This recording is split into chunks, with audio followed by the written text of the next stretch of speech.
So, saying that some folks are already humble and some are afraid of becoming humble or afraid of being revealed as being already humble. So they pretend not to be humble. They pretend not to be respectful. They pretend not to be alert or cautious in regard to the possibility of social challenges, social consequences, social punishment, or a loss of social benefit.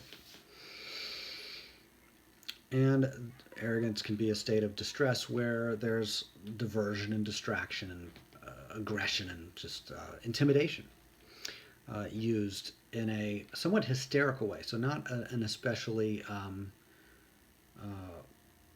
strategic way. It can be quite, panicked and distressed and inefficient, unfocused.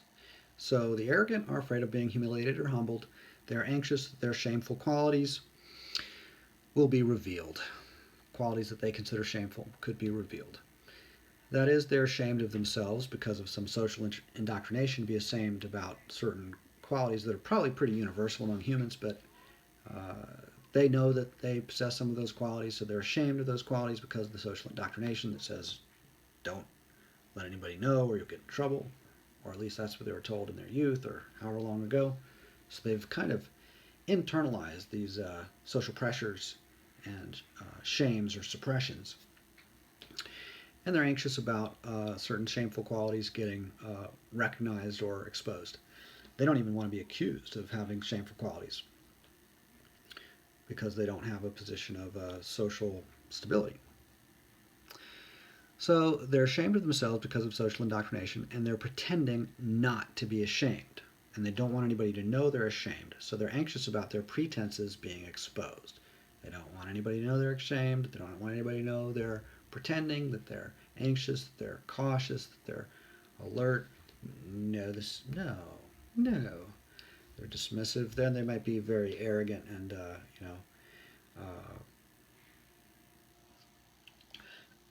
dramatic about, distracting people from one issue by pointing fingers at some other issue or some other party. So the devil continued. In particular, they are ashamed of experiencing certain emotions that they have been trained to repress as shameful or antisocial. They obsess over obtaining continuous reassurance that their emotional state is socially approved, not shamefully antisocial. They use powerful drugs like beer and Xanax and Prozac to intoxicate themselves and subdue the upwelling of shameful rage and shameful grief, and of course, shameful anxiety and shameful shame. Any of the shameful emotions, the negative emotions, the ones that are suppressed and demonized and vilified and labeled as disruptive.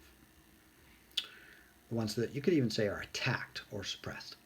So the devil paused for a moment to study your facial expressions after all the stuff you just said. And then added, so why do so many people fear experiencing those humiliating emotions? What is so humiliating about them, really? Rage, is that humiliating? Fear, is that humiliating? Grief, is that humiliating? Well, if there's a social pretense that I'm more stable and more uh, courageous or something than I am, then there can be a distress or a tension, a anxiety. But the experiencing of the emotions isn't really the issue. It's not that people don't want to, there is an aspect of not wanting to experience rage and not wanting to experience grief and not wanting to experience fear. But it's not really that they're opposed to those emotions. Those emotions are actually fine. It's that they're concerned what will be the consequence if they do experience those emotions. Then what will happen? Will they get punished? Uh, will they lose social benefits? Those are concerns. Those are reasons that people can be paranoid and anxious. Um, so the experience of emotions isn't the issue. Ultimately, the issue is getting socially punished. But an intermediate issue is somebody else recognizing that they're experiencing those emotions. So experiencing the emotions is not too big of a deal. But if somebody else sees that, that could be an issue of bigger concern. So how would somebody notice those emotions? Well, it could be in the facial expressions or the tone of voice. It could be like a bunch of things that together kind of signal a particular kind of emotion. So the The ultimate issue, of course, is that if somebody else does recognize a particular emotion that is labeled socially as shameful, then that could result in negative social consequences, punishment, loss of benefits, and I assume that is clear. Satan, who is an entirely different being, celestial being from the devil, is a different one. Now, yes, Satan also just happens to use a three-pronged weapon, but Satan, then, this was interrupting the devil, a different celestial being, said, I'm skeptical of the value of the sequence of words that you've just presented. Isn't that a heresy which the King of Kings and the Lord of Lords might punish with eternal tortures in hell? Shiva spoke up in response. Keep in mind that Shiva is an entirely different celestial being who just happens to use a trident with 3 teeth or points or prongs, kind of like a pitchfork. However, no one was listening to what Shiva said, or perhaps Shiva was not using the holiest language of all, which is what everybody else is fluent in, and everybody else agrees that that would be Aramaic, of course. So it's a Semitic language. So none of the other totally different celestial beings, who also happen to use tridents, could understand the ridiculous sequence of words that Shiva was making. At that point, Neptune and Poseidon both spoke at the exact same time, almost as if they were talking to each other through a mirror, saying, what I see in the mirror is not my reflection. I would never say the things that other shameful creature over there in the mirror, who also just happens to have a trident, has said. Look, a squirrel.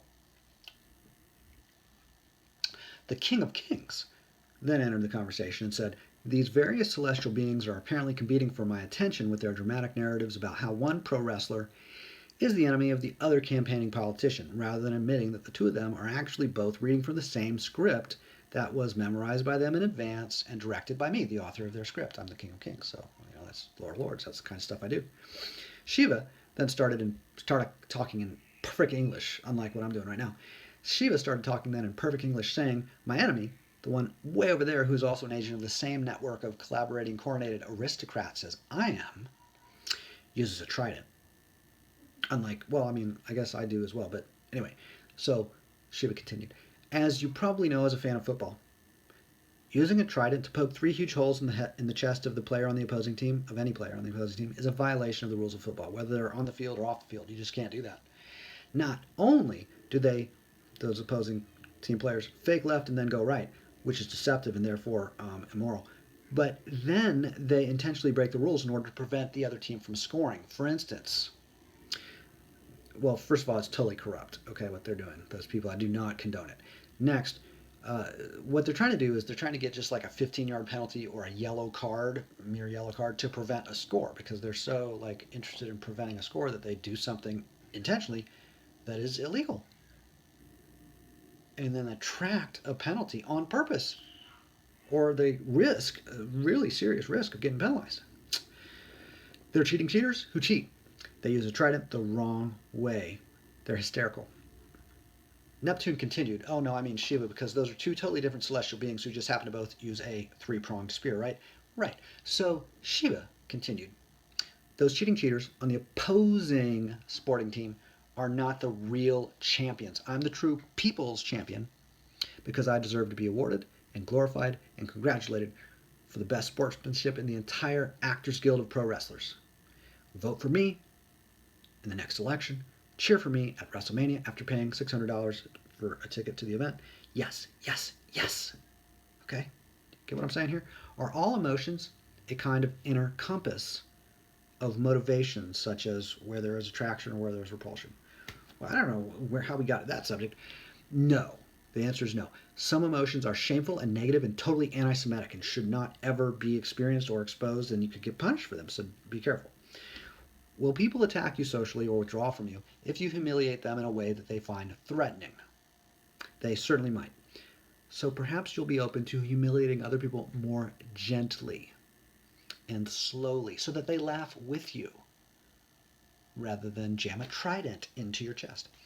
So rather than focusing anxiously on which patterns of behavior are socially approved or socially disapproved, or discouraged, be aware that approval or disapproval is a distinct issue from actual punishments or benefits.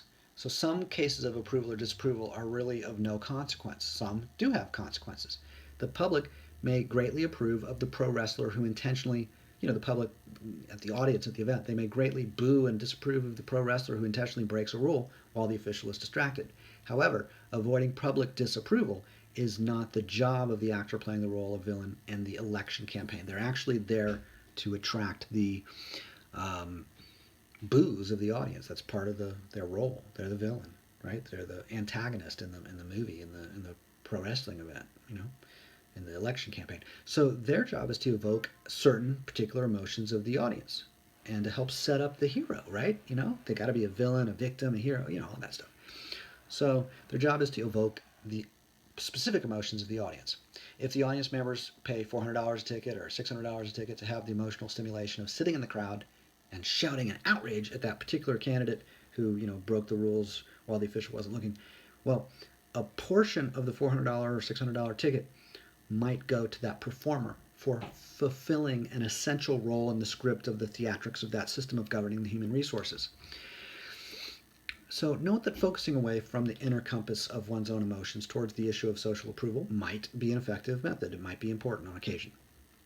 Out of fear and anxiety and intimidation about social bullying, there might be times when provoking the animosity of a huge crowd of people is best avoided or minimized.